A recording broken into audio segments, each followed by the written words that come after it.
Okay, welcome to session 20 or tutorial 20, and what I'm going to talk about today is rendering and how to get a render out of Maya and how to get that into like a movie file so you can hand it in.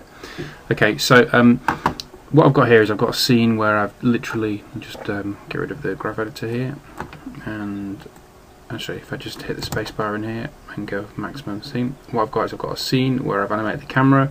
At the moment it's on viewpoint 2.0, so the render is on there. It doesn't have to be on there, I'm just checking the depth of field you can see on the camera, and I've already talked about all that stuff so I don't need to go into too much. So I've got a shot that I want to render, okay, and I'm quite happy with the way it's going. So if I go to render settings, one thing that you need to be aware of when you're working with render settings is I'm showing you how to use Mental Ray here. This is a more complicated renderer than most situations really. What you would normally use is software renderer. I'm going to leave it on Mental Ray, and then I'll probably do another demonstration of the software because I think I've got the render looking quite nice, and I've used Mental Ray earlier on, and I want you to try and get the best quality out of it. So, but just be aware, if you go too much into it, it can start being really slow to render. So, for example, if you start using these things like Global Illumination and Final Gather, and you start putting the quality really high and stuff. So, I'm only showing you some very basic stuff here, and not really going into too much depth, and you can still get quite a nice render out of Mental Ray doing it like that. So I thought it was probably best to do that. So first thing you need to do is let's just make a name in here. So put a file name in here. Also, we need to. The default is Maya IFF. Now that's enables you to open it up in the Maya's sort of Play Blast type window. But you know, so I've put it on TIFF because I want to make a proper render out of this rather than just look at it. It's called fcheck. It's like a RAM preview renderer, but you can't save out from there, which is a shame really. It would be really useful if you could, but you can't, so never mind. So if you put a TIFF in there, also this you need to change this frame animation extension. Now I have put it on name.number. This little symbol here means number, and then dot extension. You need to have a number on there because if you're rendering off loads and loads of frames, which you will be if you're doing animation, you need lots of numbers in there, up to a few thousand possibly. But anyway, so you put it on that one. Also, the frame padding, can't remember what the default is, but you want a minimum of 3. Now what that means is when you've got numbers in there, if it's rather than it saying new try 3 dot 1 then dot 2 dot 3 and up to 500 for example, you want 000 before it. Now that just helps with the compositing software later on, and it just makes your life a bit simpler, so that's important, but you must do that.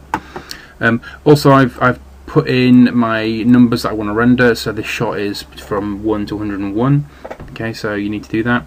And also importantly, you need to make sure you're using the right camera here. So again, if I've got it on camera 1, because obviously you want to render the camera, because I've got 3 cameras in the scene.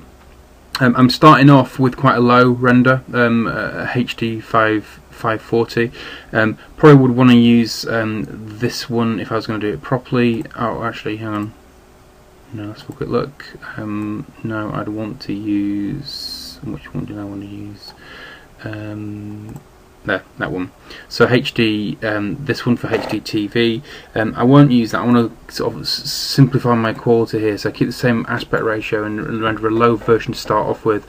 Then when you want to do the final one, just move it up to that to render it. So if I start with the low version, and you can see it gives you the pixel aspect ratios here.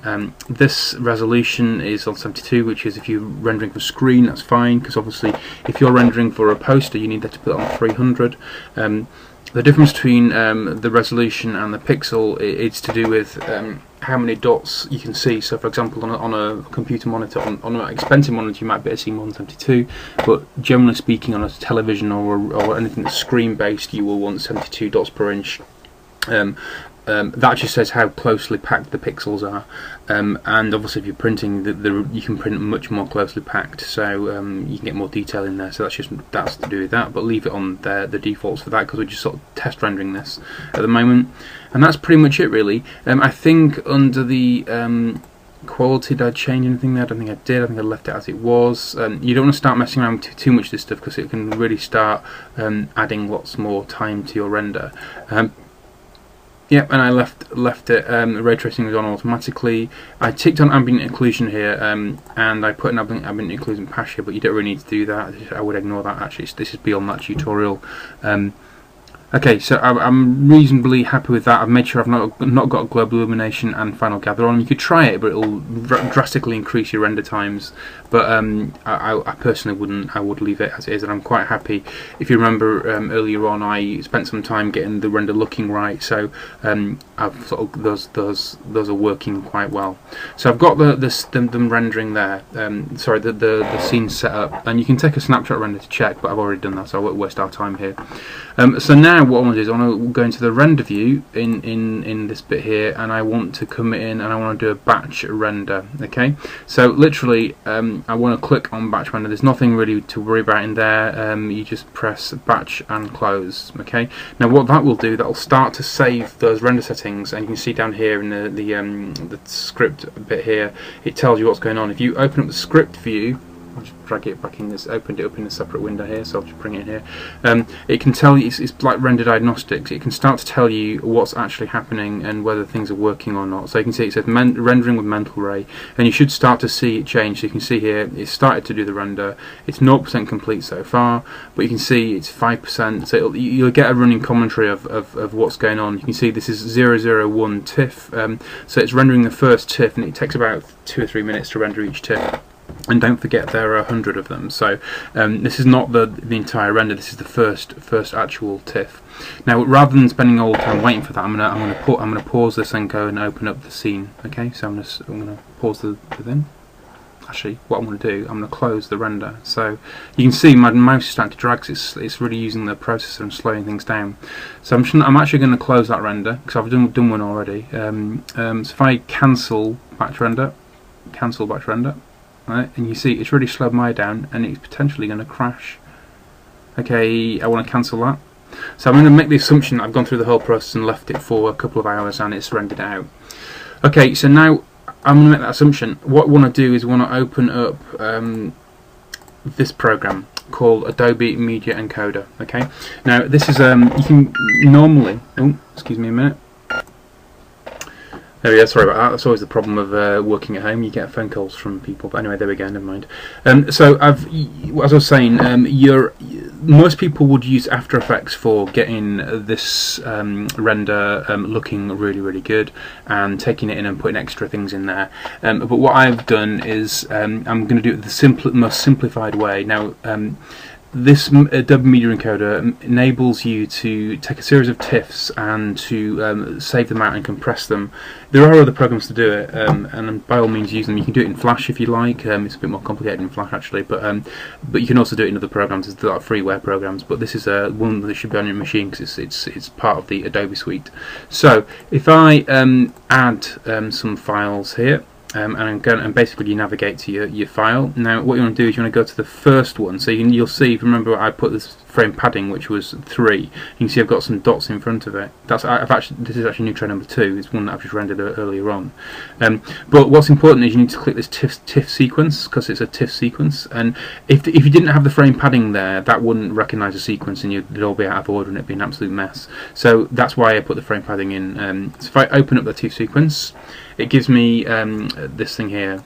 So if I right click on that and go to export settings, I can then now start to decide what's going on with the render. Now I've got the default, I can't remember what the default is actually, but I've got this this is a compression, this encoding format. It's H.264.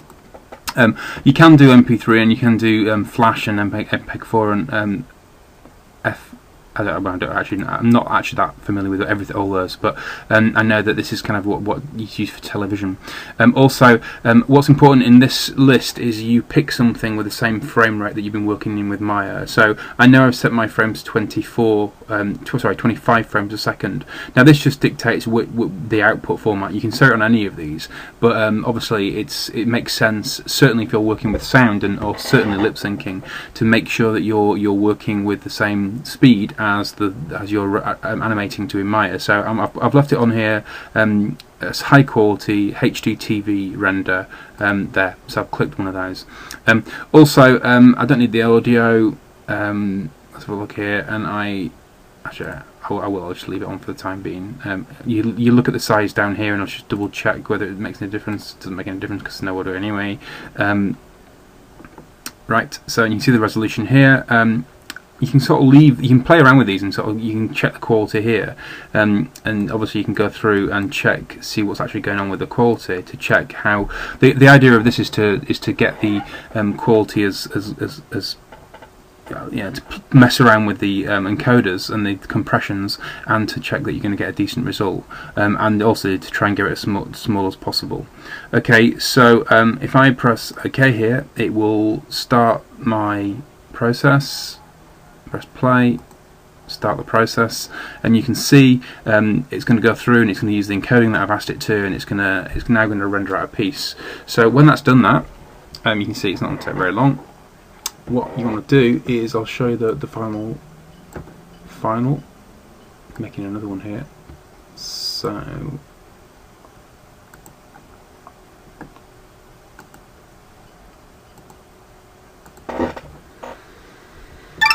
okay, so that's done that. Now I'll just open the file, so quit that. So I'm sure I've hit it again. So this is the file opening up. See, it's quite large. Now I've rendered it out actually at a lower quality than the size that I'm actually working with, so which is kind of a bit silly really. I should have perhaps rendered it out from Maya at a higher quality, and I should have encoded it at a lower quality. But anyway, here's the actual file. You can see there's a slight issue with the quality there because of that reason. But you can see, I mean, it's not bad. It's still, you can see the animation's still there. It still plays it at a reasonable speed. So there we go. That's basically it. And you basically got those. It's running a bit slow on my computer for some reason. It's only 12 megs, so it should be fine. Let me just try and open it up in another format. Okay, so basically I've opened it in a VLC, which is a really good for playing everything essentially, and you can see it plays perfectly well, and the quality is reasonably good.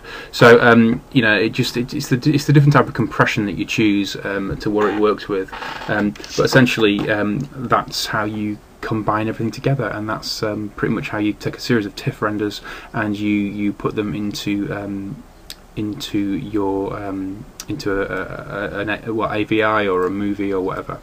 What I also want to show you actually while I'm here is I want to open. I'm going to open up something called FCheck, which is Maya's rendering checker essentially. Okay, so I've opened one frame here, but if I then click open animation, so if I come in here and let's just go for the let's find it. So go to the first one, new try number 1. Okay, and open that. So I've told it to open an animation. So it's going to go. It knows a TIFF sequence. So this would work if I did it as an IFF, which is Maya's default.